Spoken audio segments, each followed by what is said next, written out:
Everybody got that? Then do we hit continue here? I guess so. And you should be able to share your screen, right? All right, and what did I do there? All right, you went to the green button. Share screen. Go here. Share. Tom, what do they do here? Up at the top, go to slideshow. Right there. Resume slideshow. And for those of you who now, There it is. go ahead. For those of you who have pictures of 4 or 5 people on the left-hand side of your screen, there's a little minus button at the top. If you do that, you can then reduce that box and see more of your screen. All right, take it away, Larry. Thank you. All right, now I'm not on mute, so that's okay, right? You That hear is me? correct. All right, and I redo it, hide thumbnail video. Well, I'll just go. Hello, everyone, and welcome to my presentation of the development of French airmail in Morocco, 1911 to 1923. The covers shown are from my collection, and even though I'm not an expert in the subject, this is my interpretation of the subject matter, and I wish to express my thanks to Ken Nilsestuen for all his help in showing me how to make the scans more appealing to you, the viewer. The postcard here illustrated here is a copy of the first flight airplane, Breguet 40, and comes from Khalid Benzian's wonderful book, the Philatelic au Maroc. This PowerPoint shows the postal history development of commercial airmail service in Morocco. The storyline highlights how these air pioneers attempted to prove mail could be moved by air. I begin with the first experimental flight in 1911 and end in 1923 as some routes start to take hold and airmail begins to become a standard form of mail movement from Morocco. Prior to the first flight, encased in a huge box, wings removed, the Breguet 40 airplane of the Petit Journal newspaper, with the help of the Army and Navy, made the journey in 9 days from the Breguet workshops of Douai, France to Casablanca, arriving September 6th. The first flight was organized by a French newspaper, Le Petit Journal. René Lebeau, director of the Petit Journal, decided to organize a demonstration flight from Casablanca to Oujda. After various demonstration flights carried out on September 11th and 12th, 2 airmen took off from Casablanca on September 13th. Henry Boucher, the pilot, accompanied by the journalist René Lebeau, flew the military Breguet biplane number 40 from Casablanca to Rabat, 90 kilometers in 55 minutes. The following presentation displays the initial steps implemented in developing the forthcoming airmail service in Morocco based on the September flight. The storyline highlights the difficulties encountered by these air pioneers in attempting to prove mail could be moved by air, especially in a country so backward that mail still moved by foot couriers known as rekas. Illustrated here is page 320 of the Petit Journal supplement, published on Sunday, October 1st, 1911, highlighting the journal's participation in this historic flight. The day of the flight, September 13th, 1911, preparation began at 6:45, and the posting of the mails followed the preliminary ceremonies indicated by the postmark 705. The Casablanca post office developed the 3-line cachet, Air Poste du Petit Journal, Breguet Militaire number 40, all commemorating the momentous flight. Postal rates were 10 centimos for letters and 5 for cards, with 250 to 300 letters and cards carried for the 3 destinations, Casablanca to Fez via Rabat. In addition to the Casablanca Post 3-line cachet, Rabat had made a circular rubber stamp, which was affixed to the mail in black or purple with the text in French and Arabic, with the date of departure of the stopover Rabat. However, it should be noted that this date is more often lacking in souvenir postings such as this were the norm. On this postcard, you can just barely make out the Arabic where it says Petit Journal right to the left, you can see some. And then towards the bottom of the circle there below the line, you can see some more. Due to a series of failures, a breakdown at Rabat obligated the crew to stop the journey, which at that time was to be extended further east to Taza and Oujda. September 19th at 5 in the morning, the pair were ready to go, even though the heat was high, which caused carburation problems. Navigation became difficult as the wind raised clouds of dust, causing the commandant in Rabat to instruct all post offices to mark the road to Fez with fires for the plane to track. But the fires intermingled with the lights of the tribal encampments, which caused Brigitte to climb in altitude to find colder air for better engine performance. He then began to track by compass and found Mykonos in the distance. But then he ran out of gas, and only his piloting skills allowed him to glide into a safe landing and a well-deserved overnight stay. Finally, the next day, September 20th arrived, and all was a go, culminating in the last leg of this historic trek with a 60-kilometer, 35-minute flight to Fez. This experimental flight laid the groundwork for the next stages of developing airmail in Morocco.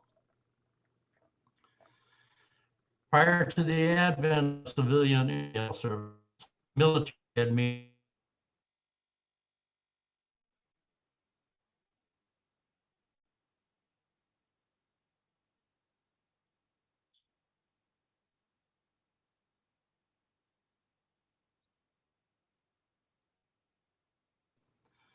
This was in either black or purple. This was accompanied by the circle date stamp of the territorial office of Casablanca or the civil post of the same city. The letter then proceeded by military air. The top covers canceled August 4th, 1916, Casablanca to Issy, France. The service cachet is struck in purple. The bottom card is in black. Cancellations of this numbering type Treasury posts existed on numbers 2, 3, or 5, dependent upon the bureau. The top card is number 3, Casablanca, which may be seen in the center of the cancel, and the bottom card is canceled Treasury at post number 2 on the picture side. Mail at this time for the military was posted free, as verified by the Vegameister's cachet, or in this case, the colored aviation militaire cachet. At the end of World War I, the plane builders of Europe found new opportunities in commercial aviation. Travel by train was almost non-existent due to the carnage of the war. The idea of an air link, 13,000 miles long between France and South Africa, was gradually taking shape in the mind of the aircraft manufacturer Latticor. In the short term, it became possible to initiate one leg of this route from Toulouse to Morocco, and later a second leg from Morocco to Senegal. Here you see a picture of Pierre George Latticor, and some brief highlights of this man's history in the aircraft industry, and in particular, Latticor Company. Although the above highlights speak for the man, his perseverance is most positively shown in his statement. I've done all the calculations. They confirm the opinion of the specialists. Our idea is impracticable. There's only one thing left to do, to realize it. In Morocco, as noted, the French Army had been using planes since 1912 for reconnaissance flights, so there was a local infrastructure. Latticor immediately began to work on December 25th, 1918. He embarked aboard a Samson A2, piloted by René Cornemont, from Toulouse to Barcelona to discuss the overflight of the Spanish mainland. This began the outline structure of the coming services. The plane made the trip in 2 hours and 20 minutes with its sack of letters and parcels. Civilian airmail was born.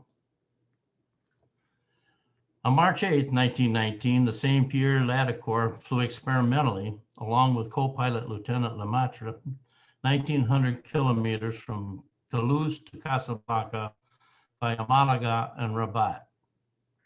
He was greeted by Marshal Laïté, the resident general in Morocco, and many VIPs. An agreement was made on the 7th of July with the Moroccan post office, and a subsidy was arranged for the Latticour Company, and a 5-year contract was awarded to them. Thus, the Aero Post was born, and a regular service was inaugurated in September 1919. Economically, one could see the value immediately, as evidenced by the travel time. Toulouse, Barcelona, Alicante by air was 5 hours, and by train, 40 hours. On March 12, 1919, Latticour left Casablanca on an exploratory flight to Rabat, Arbois, and Malaga, arriving about 5 p.m. The next day, they continued on to Alicante and Barcelona, Spain. Departing early the next day, bad weather forced the unscheduled landing at Canet near Perpignan in France. The 20 or so letters were dispatched by train to Toulouse, where this cover was delivered, and the balance by train to Paris, arriving March 15th. Because the trial flight was successful, the CGEA, or Latticour, abbreviated CGEA, inaugurated service from Toulouse September 1st, with a return flight from Rabat September 3rd. In order to move from the experimental flight of March 12th to regular service, 2 problems had to be solved: relations with Spain and relations with the French government. An agreement was reached on July 7th, 1919, with the French government providing an annual subsidy for the mail, and read as follows: the concessionary shall provide free of charge the transportation of mail to be picked up from or delivered to the post offices of Toulouse or Rabat, but the remuneration allocated by the Postal Administration may not exceed the total of the surcharges received. Other problems with Spain were settled by the Franco-Spanish Convention of August 28, 1919, and are too lengthy to include in this small presentation, but the key issue was the overflight of Spanish territory. Incoming mail began experimentally on September 1st, 1919, from Toulouse to Rabat via Barcelona, Alicante, and Malaga, the night stopover point, and officially flights began October 1st, 1919. This cover is posted April 28, 1920, Noirmoutier, France, to Casablanca, franc 1 franc 50. To mark covers for dispatch using these services, the covers were marked by a red label inscribed Par Avion on a special, slightly transparent paper called the Salferno paper. This is posted in Toulouse on 4/30/20 and Toulouse Gare, Saturday, May 1st. The letter was received in Rabat May 2nd and Casablanca May 4th. By the end of 1920, 30 Breguet 14 planes were in use, and the average weight of mail carried had increased from 8 pounds per flight to 34 pounds. Due to a lack of space in the minute cabin, they had fitted containers on the underside of the wings to carry the mail. After the inaugural flight on September 1st, regular airmail service began on the previously described route: Rabat, Malaga, Alicante, with an overnight stop, and then on to Barcelona, then Toulouse. Airmail rates were 2-stepped, comprising A, the basic rate for a letter from Morocco to France or a foreign destination, and B, an additional surtax of 1 franc 25 for airmail service to France. Onward air transmission from France required an additional fee, and the first few onward destinations did not begin until 1920. Airmail being a new service, senders found it prudent to add instructive notes indicating to mail sorters that the airmail charge had been paid and the route to be taken as indicated in this case by the written instructions Par Avion Rabat Toulouse. Mailed on December 12, 1919, Casablanca to Paris, franc 1 franc 40. The first step, 1919 airmail rate, Morocco to France, which was considered as domestic basic, 15 centimes plus 1 franc 25 airmail surtax, totaling 1 franc 40. An interesting statistic points out that the remoteness of Morocco, along with low population, and that during 1919, 241 trips were made, and a total of only 3 passengers were flown in this time frame. France had 988 journeys with 588 passengers carried. As the procedure was to pay only to France, in this case Toulouse, the letters proceeded on to Paris by express train and continued on to destination by train. If the sender had wished the letter to proceed by air to destination, an additional surtax of 75 centimes for 20 grams would have been then needed from Paris to Belgium, as Belgian service had begun July 28th, 2 months before. The foreign basic and registry rates were in effect from 1919 to April 1st, 1921. This letter was posted September 23rd, 1920, paying registered airmail from Casablanca to Antwerp, Belgium. 25 centimes basic, 1 franc 25 air, and 25 centime registration. In order to document airmail rates, I used Robert Piccirilli's excellent book, Postal and Airmail Rates in France and Colonies.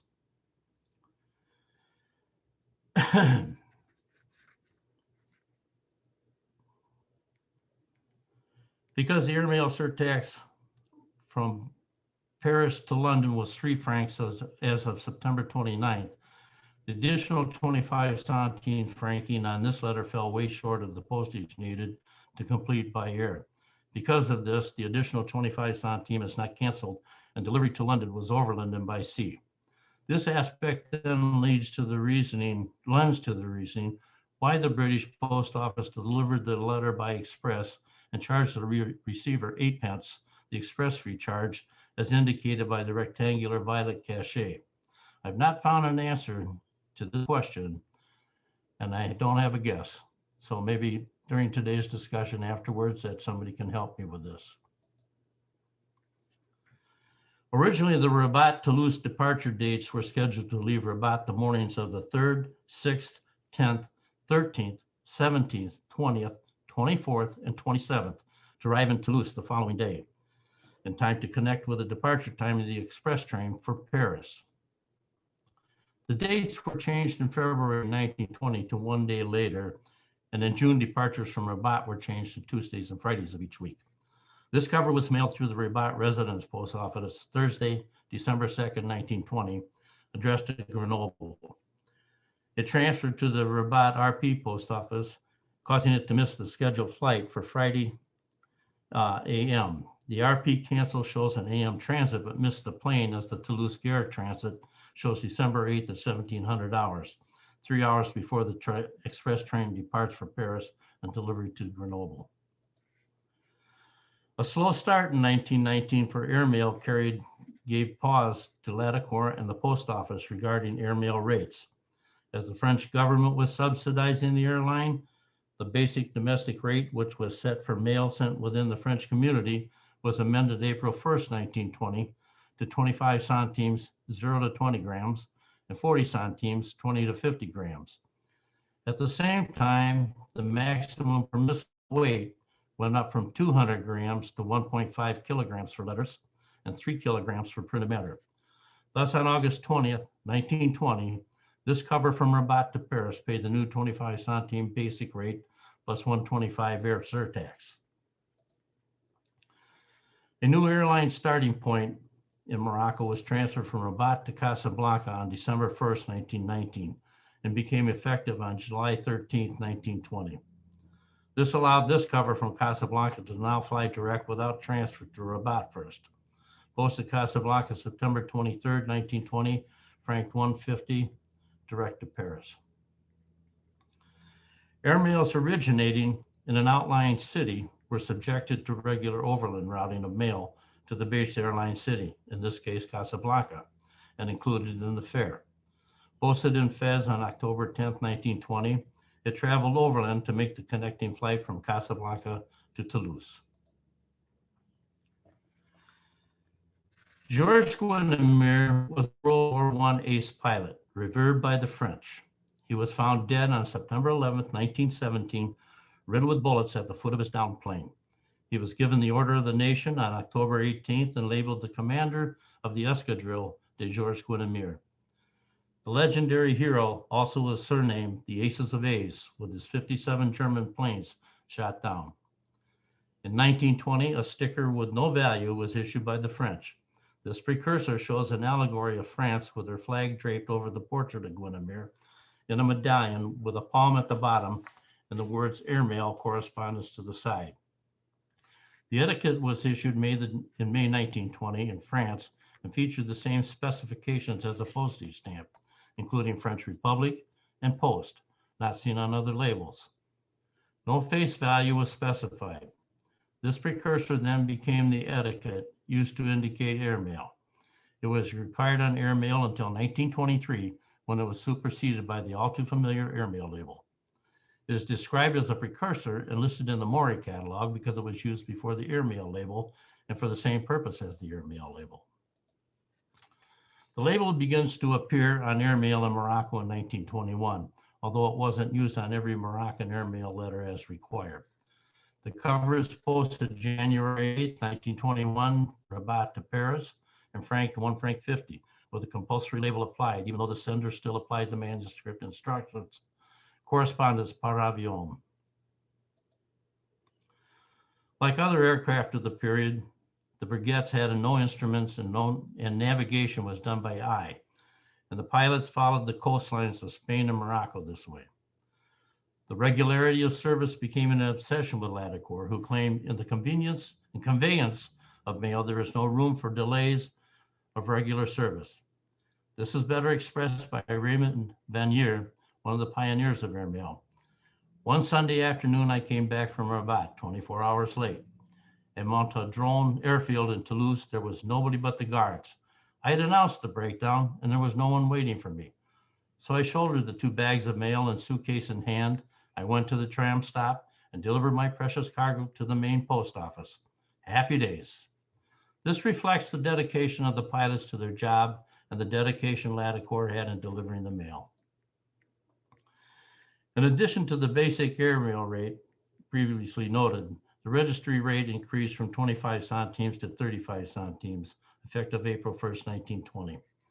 Foreign registry did not change until 1921. This is shown here on the October 11th, 1920, Casablanca to Nice, the cover franked £1.50. Domestic airmail to France plus 35 centimes registration, the new rate as of April 1st.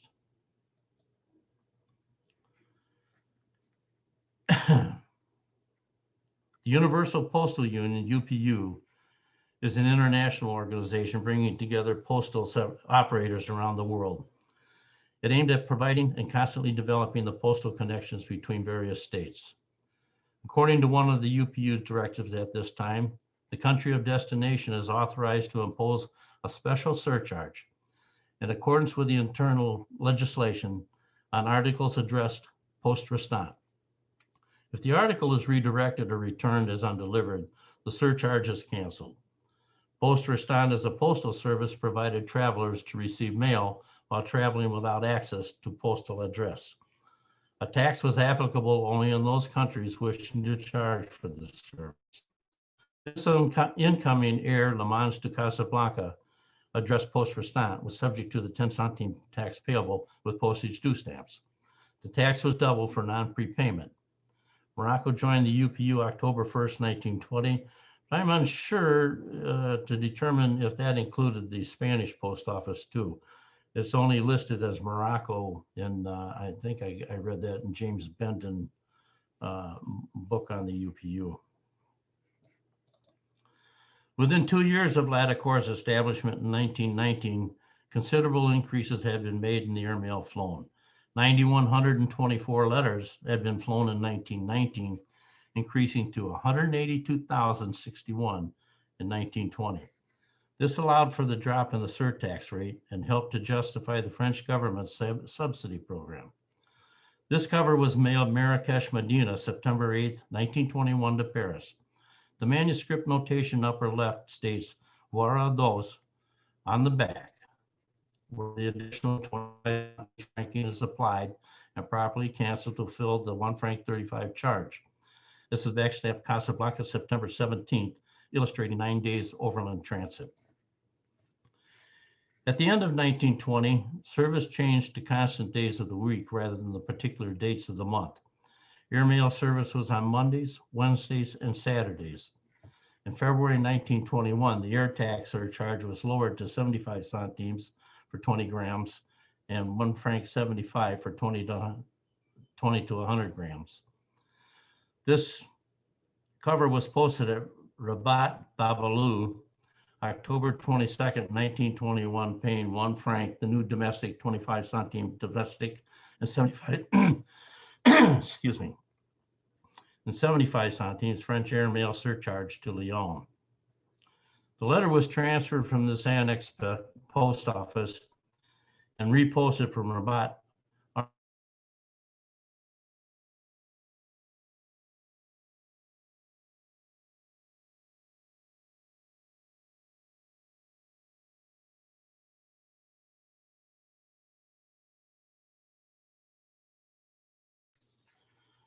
This cover was posted from Rabat October 26, 1921 to Périgueux, Dordogne, France, paying 1 franc the new rate. The handwritten instructions on the upper left-hand corner indicate airmail on Wednesday, due mercredi, the correct flight date to France. This cover was posted November 25th, 1921 from Mykonos, traveling overland 74 miles to Rabat and scheduled to transfer Saturday, November 26th by air to Toulouse, but missed the flight and flew on Monday the 28th, arriving and transiting Toulouse Gare on November 29th and arriving in Bellegarde November the 30th. Based on an article in the History of Air Cargo, the following is stated. The close collaboration of the Director General of Post and Ligne Ladecor allowed for frequency of flights to increase from twice per week in 1919 to 7 times per week in 1922. And the obsession with service became an obsession with Ladecor once the technical requirements had been fulfilled. This then allowed them to join forces on the commercial front, allowing considerable reductions to be made regarding postal surcharges and allowing a continuing expansion in service. This is a 1922 brochure showing a complete air flight route Toulouse to Rabat and Casablanca, promoting send your letters by plane. Airmail charges are listed on the back, and notice the notations as we have seen on various covers. Please mark on the correspondence by air from Toulouse to Rabat or Casablanca. But in our case, it's the reverse because we're coming from Morocco going to France. And it's by air from Rabat or Casablanca to Toulouse. Instructions inside included passengers must provide themselves with warm clothes, coats, helmets, and goggles. The 16th of January 1922 saw a rate reduction from 75 centimes to 50 centimes in the airmail surtax. This combined with the foreign destination basic charge of 50 centimes totaled 1 franc. This rate reduction had a positive effect on the public, affecting an increase in the number of flights from 4 to 5 per week and became daily on September 1st. This is posted from an agency Philatelic, which delivered luggage at home. The service transit hand stamp was applied internally by the company to indicate the department handling the mail as opposed to postal instructions. The first airmail stamps were issued and released in 1922, consisting of 3 values, 75 centimes, 1 franc, and 2 franc. This letter was posted March 18, 1922 from Sidi Yahia, 15 miles from Rabat. It was received on March 20th at Toulouse and forwarded by train 461 miles to Chamonix, Haute-Savoie. Franked 1 franc 50, including the new 1 franc airmail stamp. This was an experimental flight undertaken by the CGEA Ladecor's renamed company. The flight was on April 6, 1922 between Casablanca and Mogador via Safi. It was a day round trip in the presence of M. Millerand, President of the French Republic. The flight was considered important because it was experimental for the upcoming second leg of the line to Dakar in Senegal, which was part of fulfilling Ladecor's dream. This service envelope was written by the postmaster of the Rabat post office to the postmaster of the Paris 16th Arrondissement office. In general, this type letter concerns a lost registered letter or a service problem. These service envelopes circulate postage-free, including airmail. Posted Rabat residence on April 30th, 1922, and backstamped Rabat RP on May 1st, 1922 for onward transmission as indicated by the Gardner label. At various times of deployment, the French military had the privilege of sending mail without basic postage. This was known as franchise militaire and denoted as FM on the front. This also required the Vegameister to validate the letter with his hand stamp or signature on the face of the letter. This allowed the letter to go by surface with no postage at all, and going by air only required the airmail surtax. This was posted in Fez-Ville Nouvelle on July 13th, paying 50 centimes the airmail surtax rate in effect at the time. The Solomtiers post office was opened October 1921 to September 1923 and reopened after 1930. This is the only known cover from this post office in this time period. This airmail letter was posted from Solomtiers 25 miles from Casablanca on March the 7th. It's franked 1 franc to Belgium, transferred from Toulouse by train to Ghent. The 13 in the circle is a factoring hand stamp. In the big cities, Brussels, Ghent, etc., each postman had a small stamp that he affixed to letters of his tour. If there was a claim, they knew that it was this postman that delivered the mail. As the volume of mail became more and more important, an envelope was created and produced in 1922 for airmail. Produced by PG Latticourt, it was free of charge to users of the airline Latticourt. On the reverse were the rates for the carriage of passengers, freight, and mail. This was posted in Mogador on December 5th, 1922, transiting Casablanca on December 6th, and backstamped Delamont arrive on December 9th. Even though sent commercially, the cover is over-franked, and as was typical of the day, the manuscript message, a franchise pour l'expéditeur, appears in the frontal upper left-hand corner. Translation means that the sender applied the franking, was not overcharged by the postal clerk. This is the reverse of the cover, providing potential customers basic information regarding passenger ticket cost and airmail surtax rate. This is a 1922 registered express airmail from Casablanca to Chiasso, Switzerland. Sender has indicated manuscript by air to Toulouse and via train the balance of the trip. The postal clerk also indicates the sender has applied the postage as it is overpaid by 50 centimes. Express mail required an extra fee, in this case, 1 franc. This allowed the sender to have the letter delivered directly upon arrival in Chiasso to the recipient without waiting for the postman's regular delivery schedule. It's posted April 12, 1922 from Casablanca to Chiasso, 3 francs 75, overpaid by 50 centimes. All 3 of the new airmail stamps issued in March are used to frank the envelope. The manuscript Swiss Italian only indicates Chiasso's location on the Swiss-Italian border.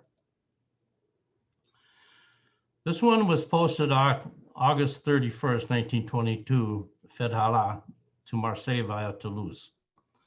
It's flying from Casablanca was hand stamped Avion in blank. This type of airmail cachet was intended to replace the use of a label. Its use was limited to Philatelic, 1922 to 41, and Tazzaville Nouvelle, 1933 to 1938. As mentioned earlier in the presentation, Dakar was the second leg of operation in Latticourt's mind when he began formulating plans after World War I. This brochure shows you the outline of the routes at that time following the what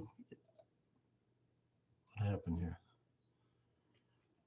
As mentioned earlier in the presentation, Dakar was the second leg of Operation Latticourt's mind when he began formulating plans after World War I.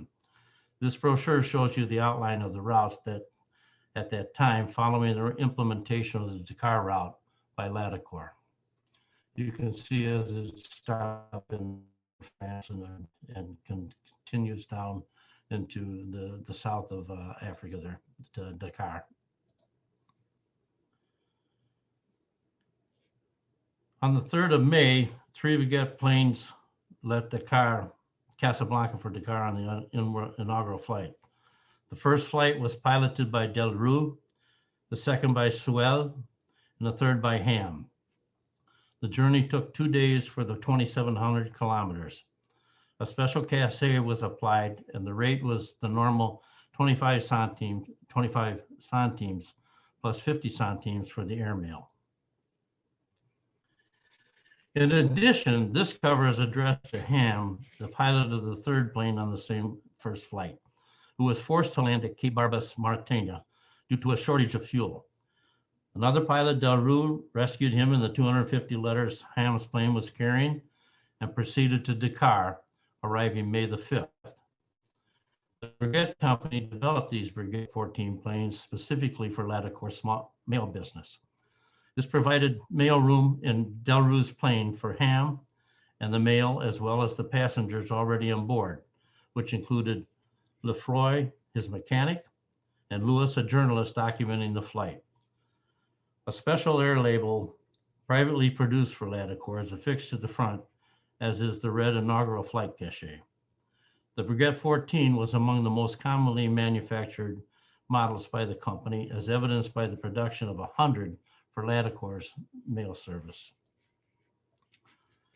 This is an example of the 1923 domestic registered airmail rate. It's posted February 2nd, 1923 from the Central Post Office in Casablanca. Posted Casablanca Calais Postal to Marseille, domestic second rate, 20 to 50 gram rate. Hang, Switzerland on December 8, 1923, the manuscript Par Avion Casablanca Toulouse indicated airmail was paid to Toulouse in France, and the letter was to be moved by land from there as no form of onward air transmission was available until 1924. This is franc foreign air, registered 1 franc 50. New airmail stamps were issued January 1st, 1923. The first day cover flew Casablanca to Paris, 75 centimes, first step domestic air. 25 centimes value stamp 11 in the first pane is flawed. It has an elongated bar in the figure 5 of this first printing. As mail and passengers increased, Latticor found it necessary to add Oran to his itinerary and added the appropriate information to the back of the postal envelope. In addition, on the front, he added a space for the sender's name and address. This is a military posting from Fez-Ville Nouvelle on May the 13th, 1923, transiting Rabat May 17th. The February 1st, 1921 military rate paid 75 centimes air surtax, validated by Le Vegameister's cachet. As airmail increased, the private sector recognized Latticor's privately printed airmail type covers and began to produce covers of their own. This cover was produced by La Semouse in Casablanca, widely used on mail from Casablanca in 1923 to 1925, with an operating on the rear. It was posted 5/5/23 to Paris. Another earlier printing by Semouse was a different design with an airplane centered and address lines printed on the front with different accreditation for printing. This was posted January the 10th, 23, Casablanca to Manchester, paying 1 franc 54 in first step airmail rate, but overpaid by 25 centimes. This is the end of my program for today. Thank you very much for your kind attention, and I hope you found the presentation interesting and informative. I will now attempt to answer any questions. If I could stop my eyes from watering. I just had surgery this week, and oh brother. Thanks, Larry. It really was quite interesting. And I know you raised a specific question about that express fee charged by the UK. Does anybody here have an idea of was it 8 pence they charged? Yeah, it was 8 pence. And David Stoddard, in his book on British Morocco Post Office in 1907 to 1957, is very brief in his description of that express fee paid. And he says it basically begins out of Tangier. Now, I cannot see how this went to Tangier to have that stamp there. So I had to figure that it had to be applied once it arrived in England. But I'm unsure. I just really don't know.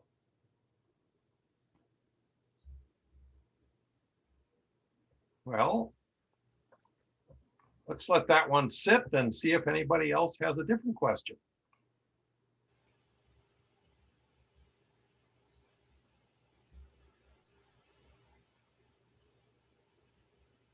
Then let's. Yeah, this is Ed here. Just a quick question. At any point, did Airmail service pay its way for the period covered by this talk? Or was it being subsidized by the French or Moroccan governments? It was subsidized during this time frame. Subsidized, okay. Even with the jump in 1919 from 9,000 to 1920, 182,000 letters, that wasn't enough to carry the day. No, but I am unsure, Ed, as to when that actually happens. I'm not that deep into it to know the positive answer to that. Uh-huh. I have a question. You showed a flyer that summarized the or advertised the routes, but it was I surprised to see that it was in English. Do you have an explanation for that? No, I don't. I really don't.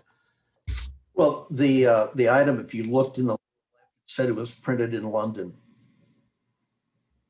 But so, well, who is the target of that flyer? That's the Yeah, question. good question about that. Yeah. Yeah, because we're starting in France and coming down to Morocco, and possibly Latticor was a larger company than just handling France to Morocco, as evidenced by he had 100 planes at whatever point in time that was, and so they were flying elsewhere also, and I can't answer the reasoning, because that is an actual envelope from him. That's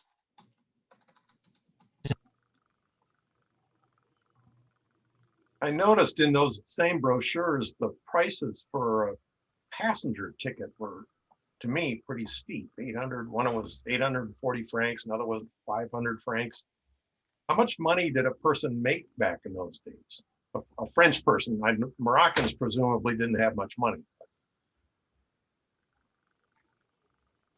no, but I would think that basically that the people flying were the French or Europeans. I don't think that there would be a lot of Moroccan passengers.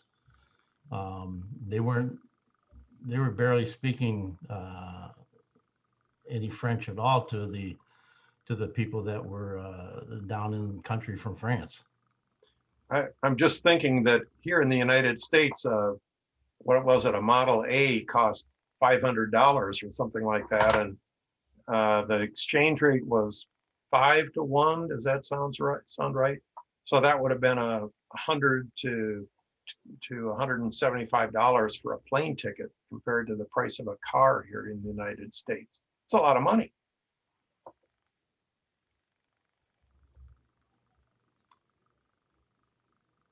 I don't know. Maurice, do you have an idea of that, an answer to that? No, I don't have any idea, because the Airmail is one of my weakest knowledge, so I don't know. No, but he's talking about the passenger rate, the cost of the passenger rate.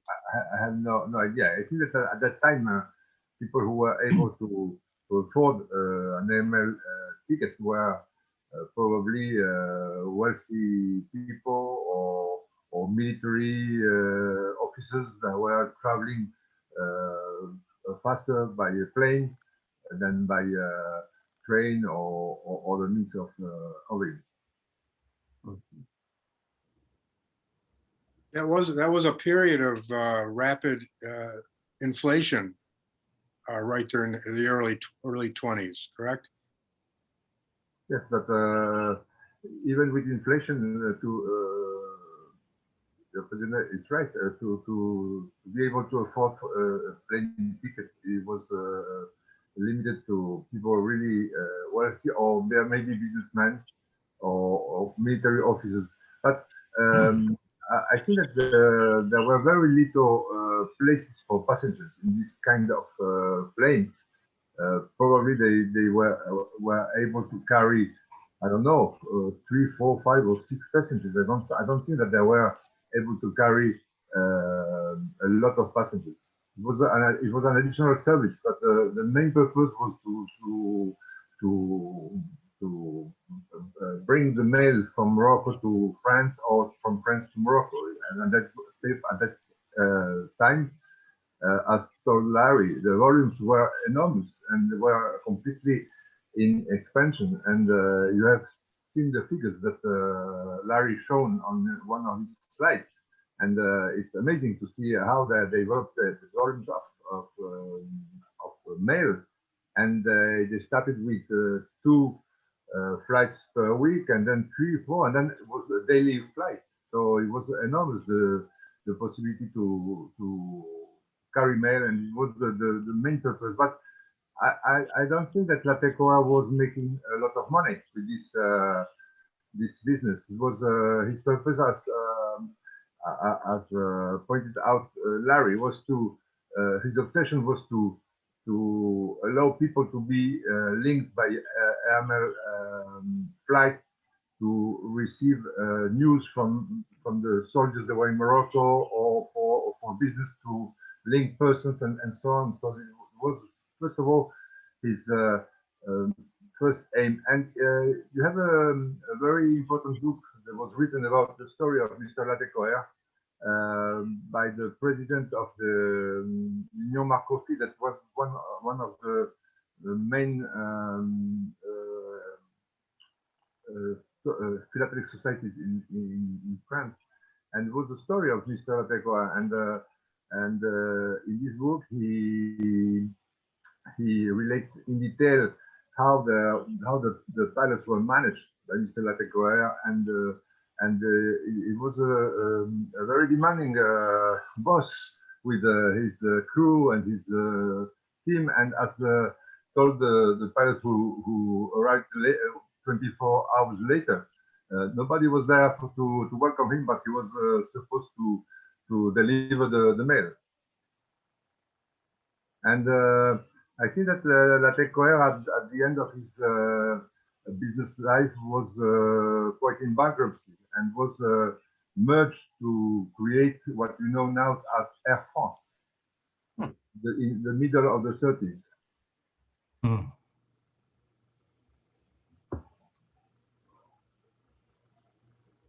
Anybody else have some questions? Yes, I would like to congratulate my friend Larry, because he gave us an amazing talk today. It's a very difficult subject, because if you look at the covers, if you're not interested in Morocco air flight, you can consider that there are quite ordinary looking covers, but in fact they are very rare to get. And I would like to congratulate my friend Larry for this amazing amount of material that he put together for us today. And it was well done, Larry. Thank you very much. Thank you. All right.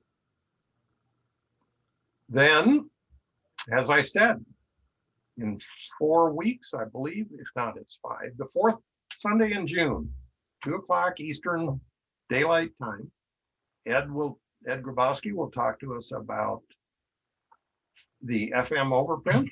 And in July, on the 4th Sunday, Norval Rasmussen will talk to us about Tunisia.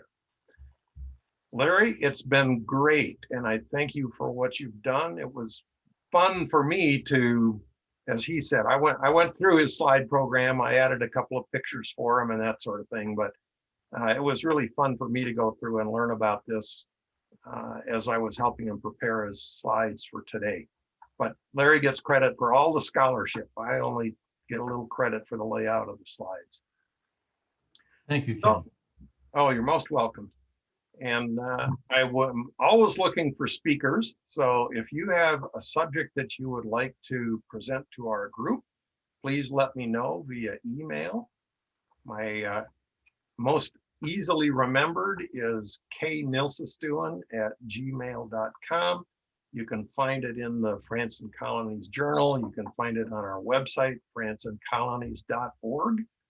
Our program will be available in probably a week to 10 days on our website or on YouTube, which you can get to most easily through our website. So with that, I'm going to stop recording. Let's do that.